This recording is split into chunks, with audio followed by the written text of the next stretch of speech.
Bismillahirrahmanirrahim. Assalamualaikum warahmatullahi wabarakatuh anak-anak semua.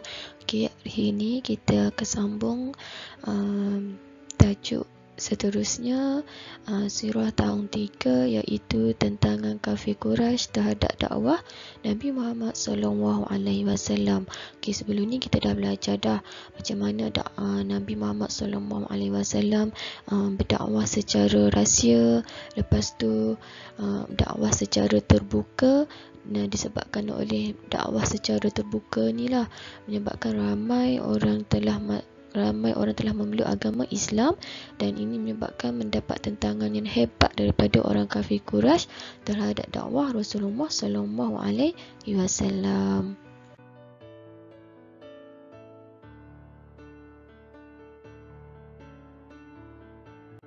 Sebab-sebab penentangan orang kafir Quraisy terhadap dakwah Rasulullah SAW. Okay, kenapa orang kafir Quraisy berusaha untuk menentang dakwah yang disebarkan oleh Rasulullah SAW? Okay, pertama, disebabkan oleh Rasulullah SAW menyeru kepada mereka untuk beriman hanya kepada Allah yang Esa. Okay, menghapuskan amalan menyembah berhala, sedangkan orang kafir ni terlalu taksub dengan ajaran dan amalan nenek moyang mereka. Mereka terlalu menjaga dan mengamalkan apa yang peninggalan daripada nenek moyang mereka. Okay, mereka menyembah berhala dan menyembah patung-patung dan menganggap bahawa patung-patung inilah yang akan membawa kebaikan kepada mereka. Okay, Rasulullah SAW menyuruh supaya tidak lagi menyembah berhala, dan disebabkan inilah orang kafir Quraisy menjadi sangat marah dan benci terhadap Rasulullah SAW. Okay, seterusnya, kenapa orang kafir Quraisy menentang dakwah Rasulullah SAW adalah kerana Rasulullah SAW mencegah sebarang bentuk penindasan dan maksiat. Okay, contohnya seperti perbuatan riba, perbuatan menyembah berhala, minum arak, berzina. Okay, sedangkan selama ni mereka dah menjadi amalan mereka dah melakukan penindasan terhadap golongan yang lemah dan melakukan maksiat secara berleluasa. Bila datangnya Islam, Rasulullah SAW melarang mereka daripada menjual patung-patung berhala yang mereka sembah. Disebabkan inilah mereka berasa sangat marah dan menentang ajaran Nabi Muhammad SAW. Okay, sebab yang seterusnya ialah kerana pembesar Quraisy bimbang kedudukan mereka akan diambil alih oleh Rasulullah SAW. Okay, bila pembesar kafir Quraisy ni tengok sejak dakwah Islam ni berjaya disebarkan oleh Rasulullah SAW, bilangan pengikut Rasulullah ni semakin ramai. Okay, disebabkan bilangan semakin ramai yang telah memeluk agama Islam, orang kafir Quraisy ni, pembesar kafir Quraisy ni merasa bimbang suatu hari nanti Rasulullah SAW akan ambil alih pemerintahan mereka. Okay, sebab penentangan yang seterusnya terhadap dakwah Rasulullah SAW adalah kerana Rasulullah SAW menyeru mereka dan melarang mereka untuk hidup secara berpuak-puak.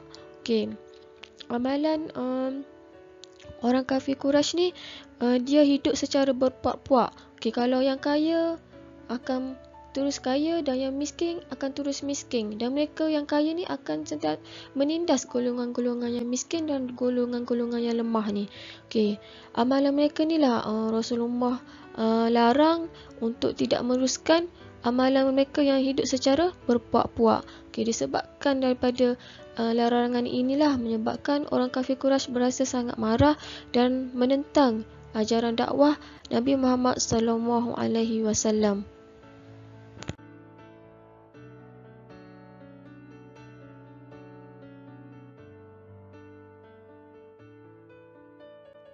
Apakah ancaman yang dilakukan oleh orang kafir Quraisy terhadap Rasulullah SAW, para sahabat dan umat Islam?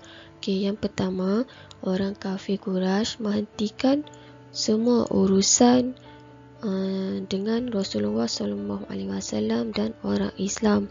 Contohnya dari segi perniagaan, mereka tidak lagi menjalankan perniagaan dengan Rasulullah dan orang Islam. Yang kedua, mereka mengugut akan membunuh sesiapa sahaja yang memeluk agama Islam. Sesiapa yang memeluk agama Islam dan mengamalkan ajaran Islam akan dibunuh dan diancam oleh orang kafir Quraisy. Yang ketiga, rumah Rasulullah SAW dilempar dengan najis unta. Rumah Rasulullah SAW dilempar dengan najis unta yang kotor dan bau busuk tu. Yang seterusnya, mereka buat apa lagi untuk menyekat dan menghentikan dakwah Rasulullah SAW?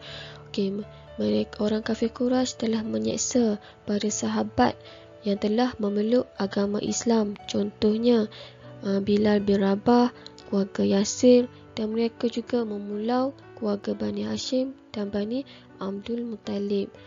Selain itu juga mereka mengejek dan menyakiti Nabi Muhammad SAW, terutamanya ketika Rasulullah SAW solat. Ketika Rasulullah hendak pergi solat, mereka menyekat perjalanan Rasulullah, mengejek dan menyakiti Rasulullah SAW. Selain itu juga para pembesar Quraisy menawarkan Rasulullah SAW dengan harta, pangkat dan wanita. Dah macam-macam cara dah mereka lakukan,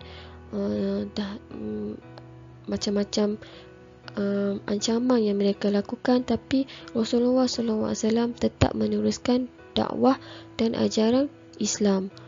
Untuk menghentikan ajaran dan dakwah Rasulullah SAW, para pembesar kafir Quraisy menawarkan Rasulullah dengan harta yang banyak dan menawarkan pangkat dan wanita, tetapi Rasulullah tetap tidak menerima dan tetap meneruskan perjuangan baginda, meneruskan dakwah dan ajaran Islam.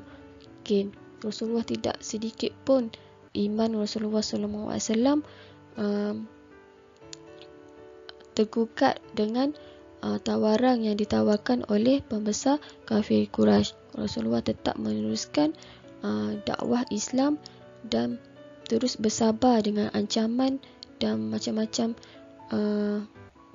perbuatan khianat yang dilakukan oleh orang kafir Quraisy. Ini tidak mematahkan semangat Rasulullah SAW untuk meneruskan dakwah dan ajaran Islam.